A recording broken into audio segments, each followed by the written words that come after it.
Alright, let's see if we can't get something done. We're in the Molotov back today. The Tier 6 Soviet cruiser.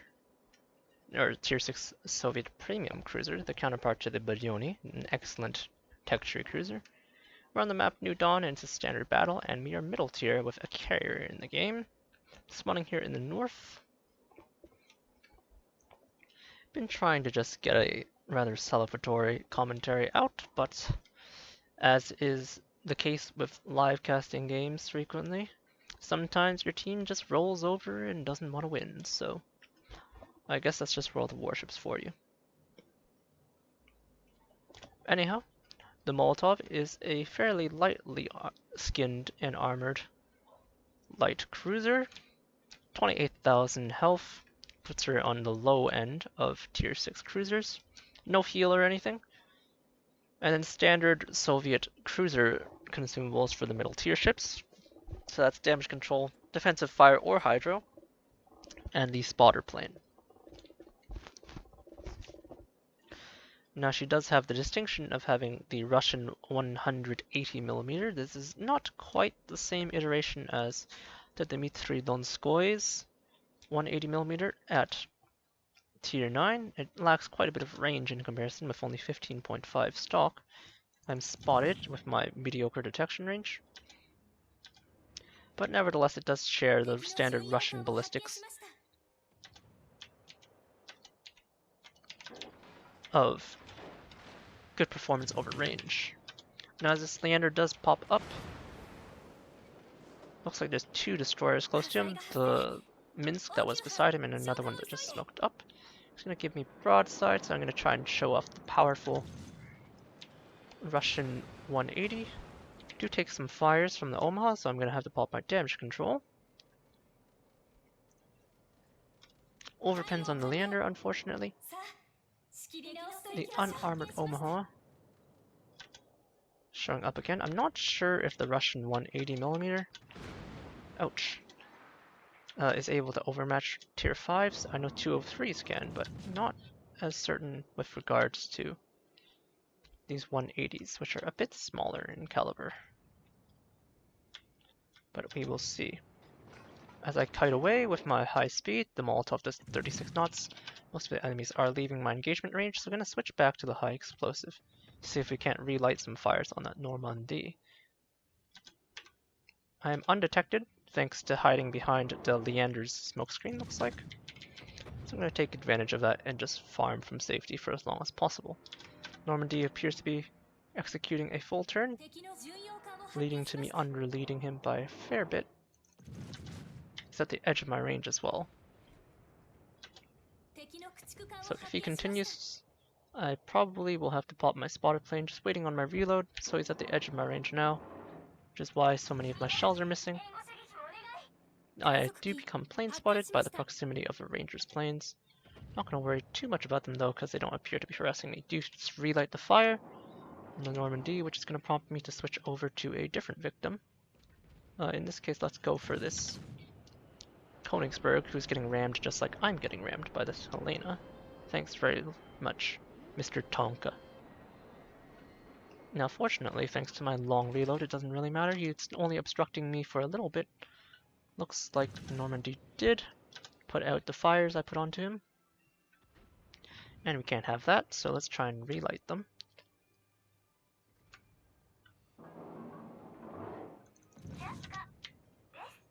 "50 seconds on my spotter plane means I'm going to get 3 or so more salvos, maybe 4 if I'm lucky. I do have cruiser dispersion, but you'll notice at range you do get a fair bit of spread. I should really switch over to these broadsiding cruisers, but I do kind of want to relight that fire. Those cruisers are still going to be in range later, but I'm going to switch to AP. That Normandy, which I was trying to relight a fire on, is fast leaving my range. Nevertheless, no dice on the fires, so I switch to the armor piercing. See if I can't get some shots off on either of these close-in cruisers. The Huang He here. No dice on the Leander, just overpens. He appears to be giving me broadside in the midst of a turn, so let's see if we can't get these to slam home. Unfortunately, they do fail to find the citadel. A bit disappointing given the size and vulnerability of the Huanghe's citadel. Gonna blind fire that Leander. Oh, looks like Huanghe's making a turn, so maybe we'll get a second shot at him if our carrier continues to spook him forward. And we will in fact get a second chance at the citadels. Note the nice tight dispersion at this range, and we do find one citadel. Not quite what I was hoping for though, given the range.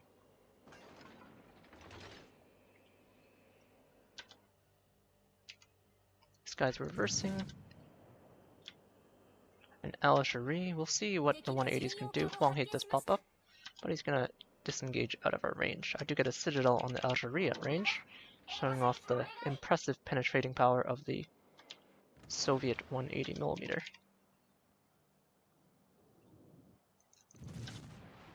Huanghe making a full turn, kind of foolishly, leading to another citadel. This thing is a bit of a citadel printer. Kind of wish I had Hydro now, but you can't always get what you want.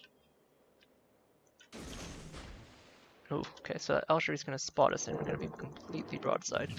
So hopefully he doesn't pop his reload booster with his AP.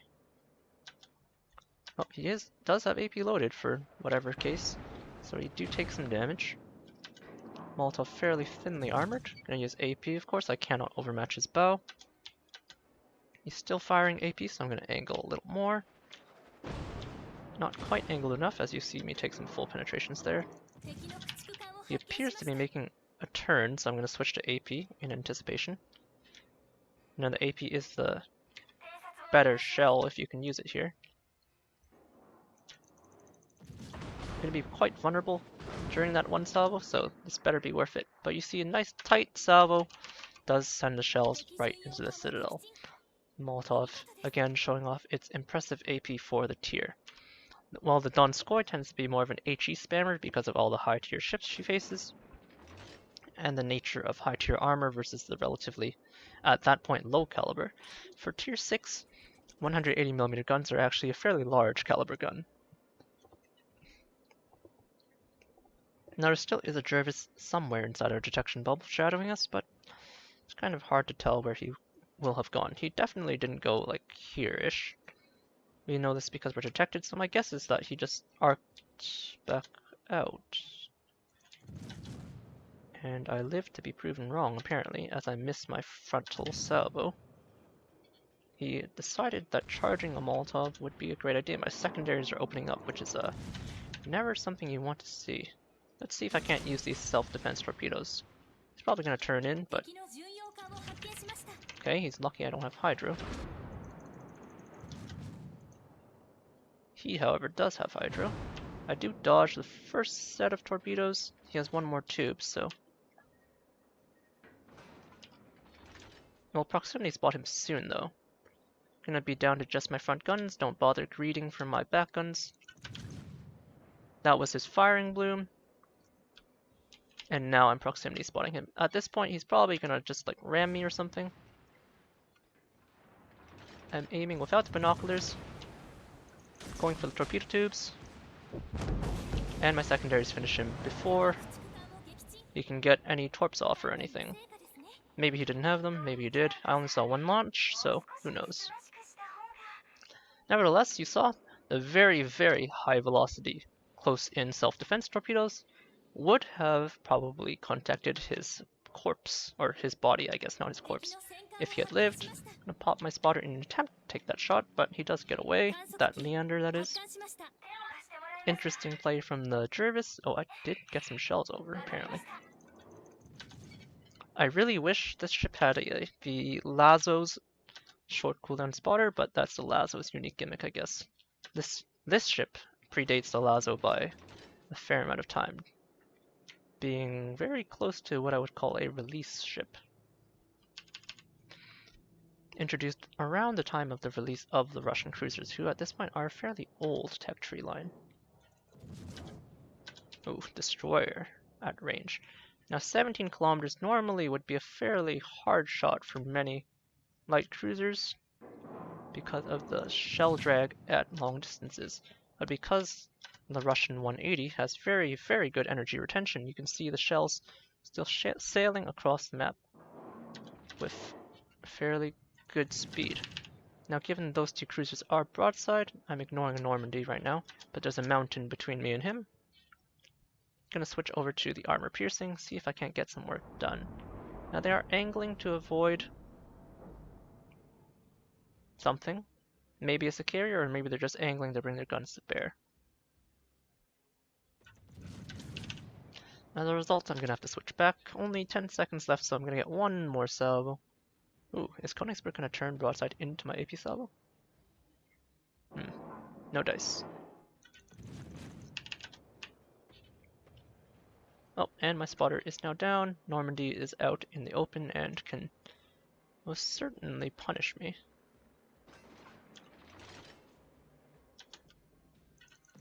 Armor piercing loaded, so let's see if we can't put some armor piercing shells into the Normandy. He's not looking at us and he's shooting high explosives, so a fairly nice 7.2k AP salvo. He is angling now though, so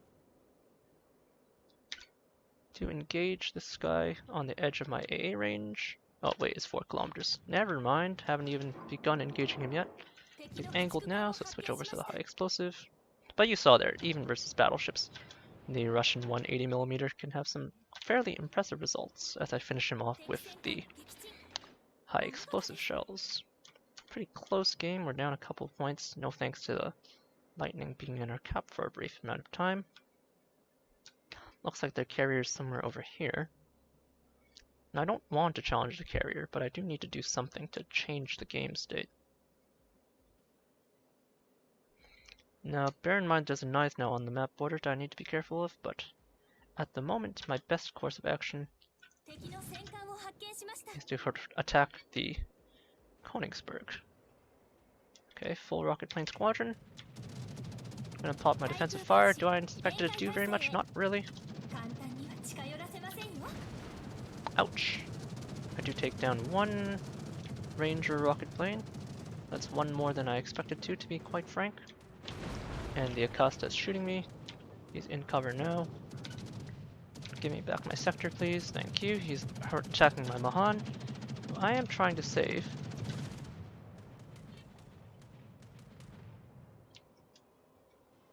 Can't shoot the Acosta still.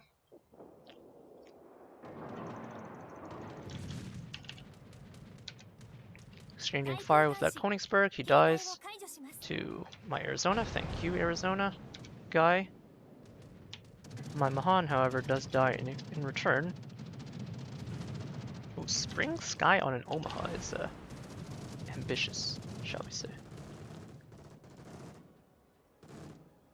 We do hit him, but no citadels. And now I don't have Hydro.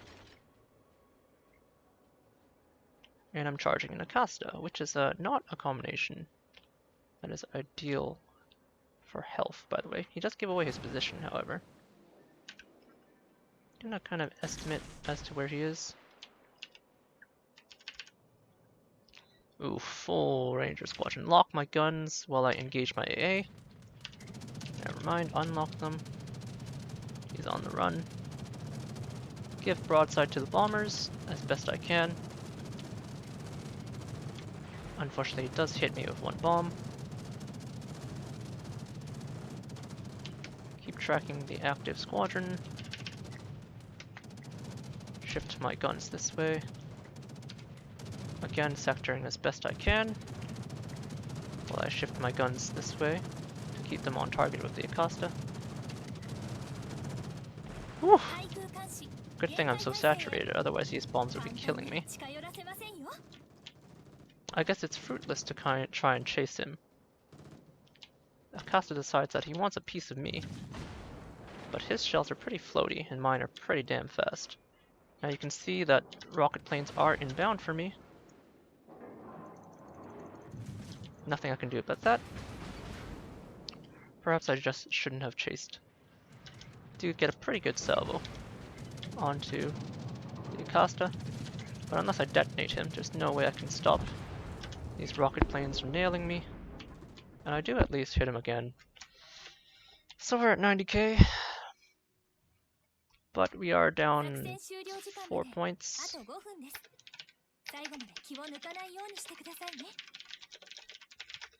And the nice now is hammering my CV.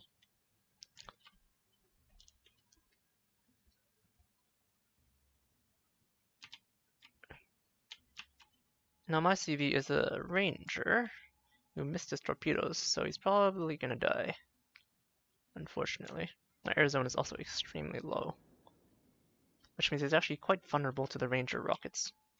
Ooh, Nai's now opting to shoot the Helena instead of the low HP ranger is actually good for us in this situation. I'm not sure if the Helena has IFHE. It's hard to tell because she's just straight up missing salvos onto him. Königsberg slowly limping away. Oh, AP shells for the ranger this time. Woo! And he does get nailed. So unfortunately this one's going to be a loss. Unless someone can get into a cap, because we're down 6 points. And carriers are worth a lot. Oh, and the knife now also kills the Königsberg, so that's just... Alright then. But you know what? This game was alright. Kind of showed off a bit of everything. The AP, the HE, the poor maneuverability, the poor turret reverse, the poor AA, but the good gun ballistics overall. Man, it's been a huge struggle just trying to get wins these days. It's just one of those time periods, I guess, where people just don't want to win. Which is sadly really a pity. So sorry you guys have to sit through this, but a game's a game, and this one's a pretty good one as far as losses go. Could be much, much worse. Did almost get a Kraken. We did put in what work we could. Even got a chance to show off the self-defense torpedoes and how quickly they traverse the map. But inevitably, in either 2 minutes or when this Helena dies, we are going to lose this game.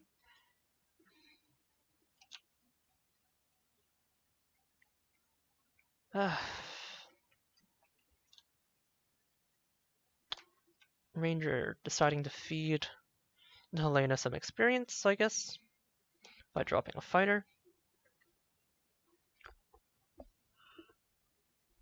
Let's see what this Helena tries to do. So he would need to kill both the Acosta and the Leander, so he would need both of them to be moving toward him. So he should just charge at the enemy cap, really. Now, in 2 minutes, he's not going to be able to traverse the map from his current position to even reach the cap, but hopefully, if they're also coming towards him for some reason, then maybe he can accomplish something. More likely than not, though, he's just going to get harassed to death by the carrier. Popping his hydro for some odd reason. There's no way the Acosta is anywhere near him yet. Probably at most about at the edge of his base. Around over here. Ooh, Leander does pop up though, as my Helena decides to turn full broadside against the torpedoes from the Ranger. He does manage to beat them. Not too bad. His fighter has failed to engage the squadron, so perhaps he put it up a bit too late. Not quite sure. That Ranger torp's going to arm though, and that's going to hurt. Helena has next to no torpedo bulge, as is the case with most cruisers, unless you're some particular Japanese heavies, which have pretty significant torpedo bulge, to be quite frank. And unless he gives complete broadside to the Helena, or to the Leander, he's not going to die in a minute, so this game is going to time out, unfortunately.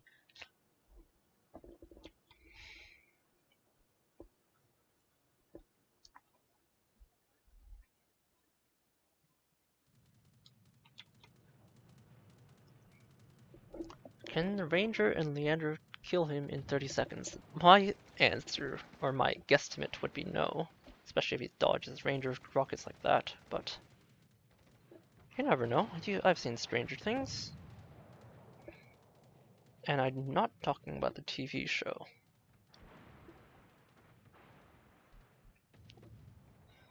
The Acosta, which we engaged earlier, has made it back. Looks like we did end up dropping him to half, which is not horrendous, given the Molotov is not particularly excellent at engaging destroyers, but the game does time out. It is unfortunately a loss, but we did try our best to do what we could in the game. We are in the Hall of Fame right now, of course. But anyhow, 130 shell hits. Of these, 29 were overpens, 89 were pens, and then a couple of shatters here and there. 8 planes killed, which is 8 more than I expect to, honestly. 6 incaps, 4 kills, 7 fires, 4 citadels, 2 secondary hits to earn us a close quarters expert, and 6 spotting ribbons. Team score wise, unsurprisingly, we are at the top of our team, and we are very, very far ahead of the next highest person, but that is what happens when your team doesn't do that well and ends up with base experience scores like that. Not too far behind the lead score of the Knives now, and still well ahead of their second place, so I will take it. Detailed report wise, note the pretty good distribution of AP and HE. This of course only happens really when you're on tier or, well, when you're not bottom tier. When you are in 6 to 8 matchmaking, I would say you get a bit less AP damage, especially if you're in particularly battleship heavy matchmaking. Now the AP is not useless versus battleships. If you remember, we did get that 7k salvo onto this Normandy with our armor piercing, but that's relatively out of the ordinary. But yeah, the Molotov, which we are enjoying so far, I would say. Fairly impressive for her tier, especially when you can get on tier matchmaking. She tends to do quite well, but she is very squishy and she has some marked weaknesses. Probably overall a bit worse than her tech tree counterpart, the Bajoni. The Bajoni is an excellent tier 6 cruiser, but that's not to say that the Molotov is crap or anything. She's still pretty fun and offers a relatively unique experience as a bit of a tier 6 Kirov. So if you liked the Kirov, you would like the Molotov is my best statement I can make. But yeah, there you have it. That's the Molotov. Pretty fun. Not the strongest cruiser I've ever played, but decent. Hope you enjoy. Cheers.